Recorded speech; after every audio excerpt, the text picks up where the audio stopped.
Tim Berners-Lee. This is for everyone. The unfinished story of the World Wide Web. Tim Berners-Lee created the World Wide Web with decentralization in mind. He wanted it to be a human-like creation, where ideas link to one another in nonlinear but intuitive ways, just like how our brain works. But over the years, there's been a creeping sense of centralization on the web. A small number of tech giants are battling for control. More and more claims of monopolization are being made, and the primary business model is one of simply getting and maintaining your attention. All of this has led to the web being a place of polarization and addiction. Not at all what Tim Berners-Lee had intended. Rather than a tool for capturing attention, the author dreamed of the web as being a place of intention. This was a tool for bringing ideas together to solve problems. It was about designing things that empower individuals instead of manipulating them. In this blink, we'll chart that path. We'll see how the web was created and how it might once again be used to serve humanity, not the other way around. A family of engineers. Tim Berners-Lee was born in London, England, in 1955. An auspicious year for technology, it turned out, since it also brought Steve Jobs and Bill Gates into the world. It wasn't just a coincidence. Being born at this time put them in the perfect position to take a leading role as a new technological era dawned. Berners-Lee had the additional advantage of being the child of two mathematicians, who were also electronic engineers. So, as the eldest of four children, he grew up in a household where intellect, curiosity, and imagination were encouraged. His parents had worked at Ferranti, the British company that built the first commercial computer. From the start, the language of logic, puzzles, numbers, and circuits were part of the air they breathed. The world of computing was still small in those days, that his parents actually knew Alan Turing, the quiet genius who cracked the German Enigma code during World War II. Turing's ideas on computation and logic lingered in the air at Ferranti, where he'd once tried to teach an early computer to play chess. His work and his friendship left an impression on the Berners-Lee family, and through them, on Tim himself. At school, Tim gravitated toward mathematics and science fiction. He treated the works of Asimov and Heinlein as scripture, dreaming of far-flung civilizations built on logic and code. His early teachers nurtured his love of problem-solving and his appreciation of the simple beauty behind a perfect equation. His education continued at home through his father's demonstrations of logic gates made with water jets, a literal, liquid model of how computers think. While his love of gadgetry began with model train switches and homemade intercoms, it only expanded when he went to Oxford to study physics. There, he built his own computer terminal from a broken television set, a discarded adding machine, and a mess of homemade circuitry. His enthusiasm was matched by the patience of the university engineers, who agreed to let him connect it to their mini-computer. It worked! By graduation, Berners-Lee had built a computer out of literal scrap parts and earned a first-class degree. As he set off into the world, the only thing he knew for certain was that more computers were in his future. A perfect environment for invention. Berners-Lee arrived in Geneva, Switzerland in 1980 to work at CERN, which at the time stood for European Council for Nuclear Research. He found himself stepping into a place that looked half science museum, half secret lair. Concrete halls, underground rings, and machines that hurled particles around like tiny race cars. He was hired as part of a team that was tasked with updating the control system on the proton synchrotron booster. It was a job that involved replacing massive banks of knobs and oscilloscopes with software and plain terminals. He enjoyed the challenge, even as the room's glow dimmed into a quiet ring of consoles. But the real lesson at CERN was not about hardware, but about humans. CERN ran on coffee and conversation. Berners-Lee was thrilled to be in this amazing mix of people from English, French, German, and Swiss backgrounds. The exchange of ideas and personalities was exciting, and it planted a seed. Could the serendipity of the coffee bar be captured in code? Inspired, he wrote Enquire, a program that let users create linked notes about people, files, devices, and ideas. Knowledge growing in any direction, in multiple languages, like a living map. It sketched a way to organize information that felt natural to the way people thought. Soon, building a functional, helpful network at CERN became his passion project. And at the heart of this project was universality. If a system hoped to unite a place like CERN, it had to welcome every format, every machine, every language and mental model. The vision crystallized. Hide the server machinery in a back layer and put a friendly client on top, speaking in hypertext. Hypertext had already been debuted by Ted Nelson, who blew minds at a San Francisco computer conference in 1968 when he showed how hypertext and hyperlinks could work.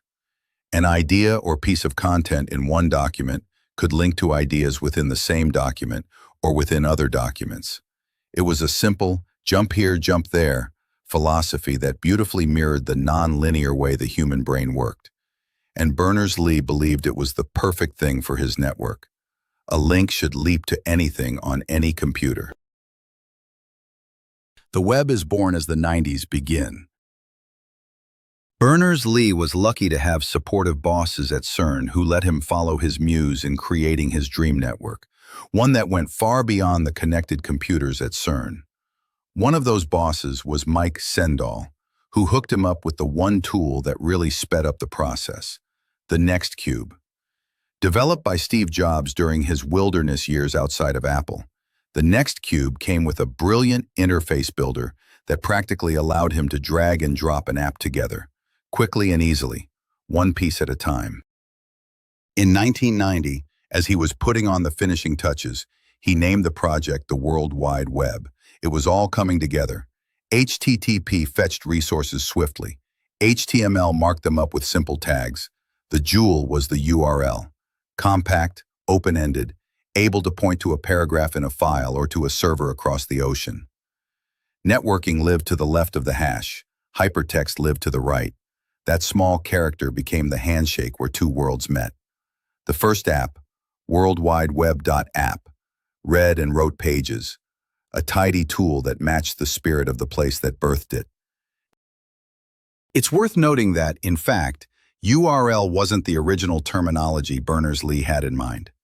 Nowadays, URL stands for Uniform Resource Locators. But back in 1990, the specifications for HTTP referred to the hyperlinks as Universal Document Identifiers, or UDIs.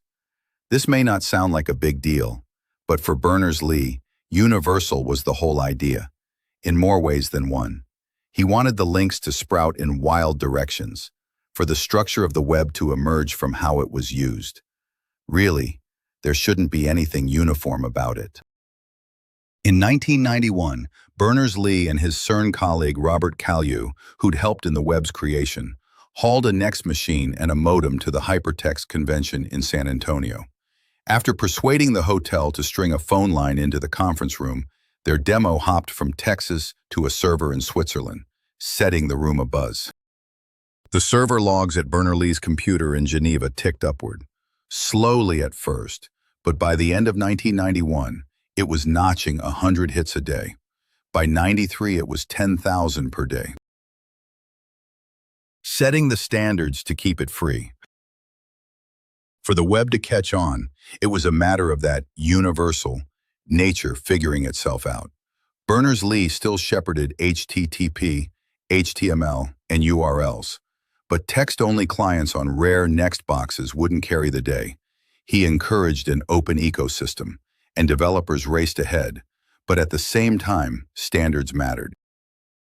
By 1992, it was already clear that the U.S. was taking the internet seriously.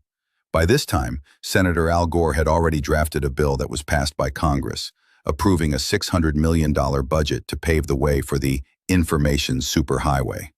So the author believed it wise to set up a second home in the U.S., and he landed on the Massachusetts Institute of Technology. He also noticed that some of the early web adopters in the U.S. were already looking for ways to monetize the web. But this could backfire. Some students at the University of Minnesota created a web competitor called Gopher, but when the university suggested the possibility of issuing licensing fees, users revolted and Gopher was dead. That's when Berners-Lee knew what he wanted to do. He and Robert Cailliau decided that the web should be for everyone. So on April 30th, 1993, CERN released the web software and protocols into the public domain. If everyone was going to build, everyone needed the keys. Already developers were out there, helping it along, and browsers were key to broader adoption. One of the first serious contenders in the ongoing browser wars came from UC Berkeley student Pei-Yuan Wei, whose Viola WWW arrived in 1992, complete with many of the bells and whistles that continue to this day, including bookmarks, history, back and forward buttons, even applets and early style controls. Then came Mosaic, which emerged from the University of Illinois at Urbana-Champaign. One bright feature was its What's New homepage, which gave users a daily parade of fresh servers. By late 1993, Mosaic was king, and it was going to their head. The team behind Mosaic wanted to take control, to set the standards of functionality, for people to refer to the web as Mosaic. In order to create a set of neutral standards and a level playing field, Berners-Lee and Cailliau staged the first international conference on the World Wide Web, known as WWW1, at CERN in May 1994. Then, at MIT, he started the World Wide Web Consortium. The W3C, as it's commonly known, is a membership model that attempts to give scrappy nonprofits and giant corporations an equal voice. The web goes mainstream. The early web felt exuberant and handmade. When America Online emerged and brought in a flood of newcomers, the event became known as the Eternal September. The web instantly became far less academic and, well, more fun. Early enthusiasts like Justin Hall stitched together personal sites that were unique and creative. GeoCities handed out homesteads. Craigslist spread city to city with plain pages and real utility. By the mid-90s, Håkon Lee's CSS, or cascading style sheets, arrived and gave designers a way to create pages that transformed sites from being blocky and dull to intentional and eye-popping. It was also what allowed the transition from laptops to mobile devices to be relatively seamless. With CSS in place, by 2000, the browser wars really began to get bloody, and that's when the internet began to take a turn for the worse. For a while, it was Netscape versus Microsoft's Internet Explorer. And behind the scenes of these browsers lurks something sinister. Cookies, a little block of data that a web server can store on your computer so that a website would recognize you and you wouldn't have to keep entering a password. The problem is, some cookies, often known as third-party cookies, could also be used by websites to track your movements, record your IP address, and basically invade your privacy, ostensibly in the pursuit of harvesting advertising data. Third-party cookies are what allowed political parties to launch targeted ads at specific people and groups.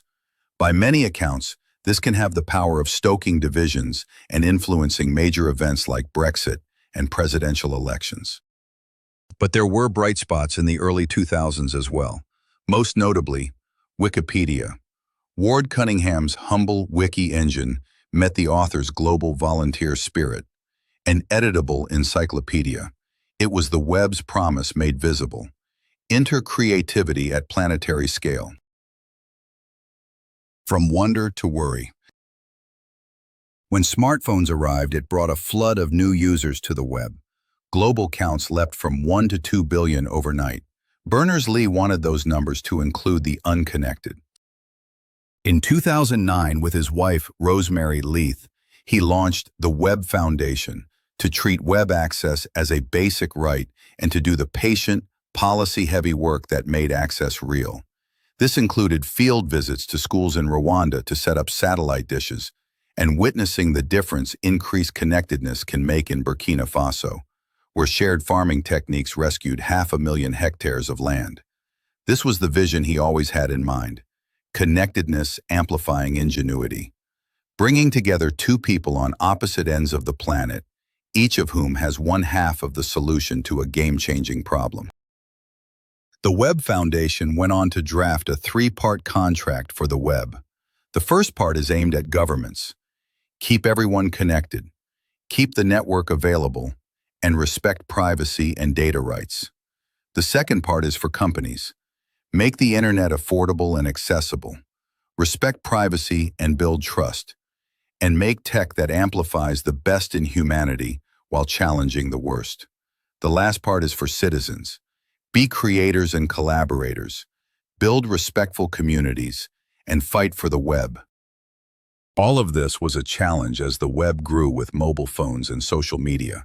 It was amazing to see the role social platforms played during the Arab Spring protests that toppled autocratic governments.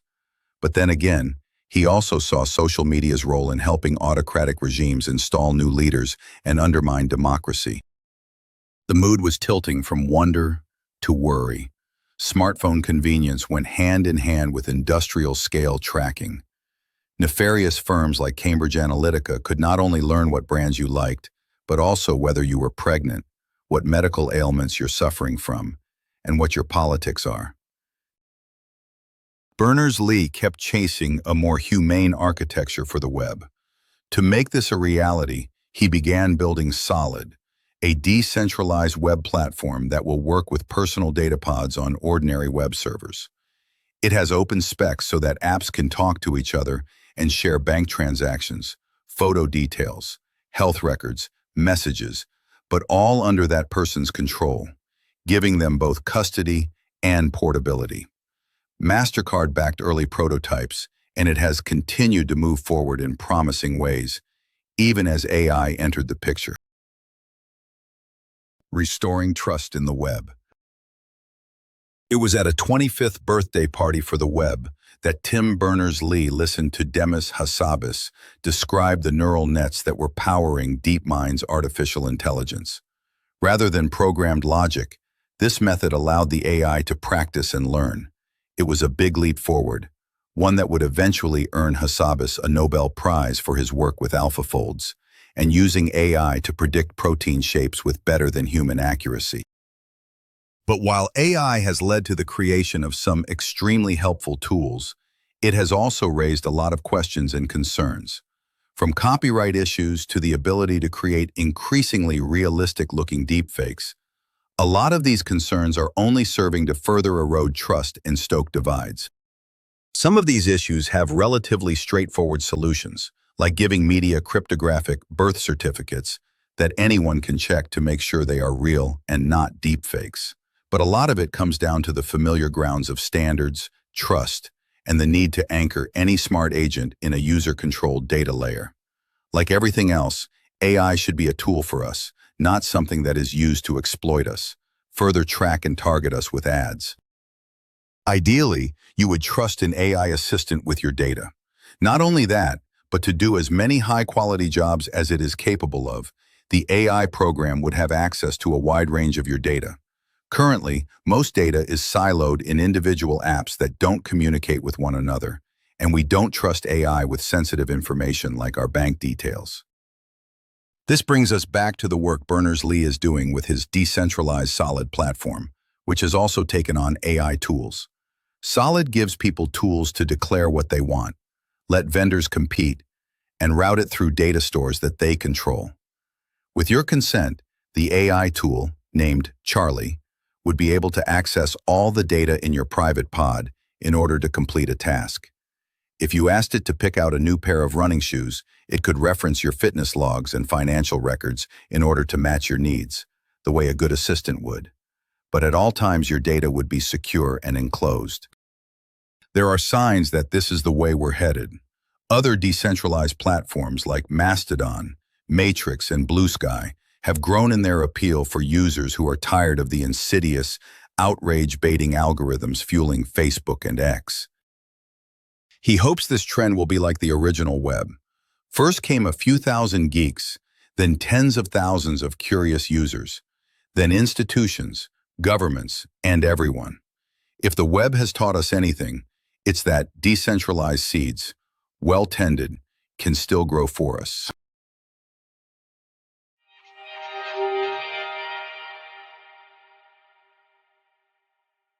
In this blink to This Is For Everyone by Tim Berners-Lee, you've learned that the author was a curious kid raised by inventive parents.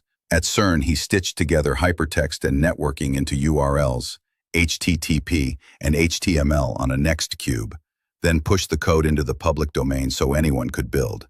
The web leaped into the mainstream world from there, with a line of browsers that helped turn clunky message boards into appealingly designed personal online spaces.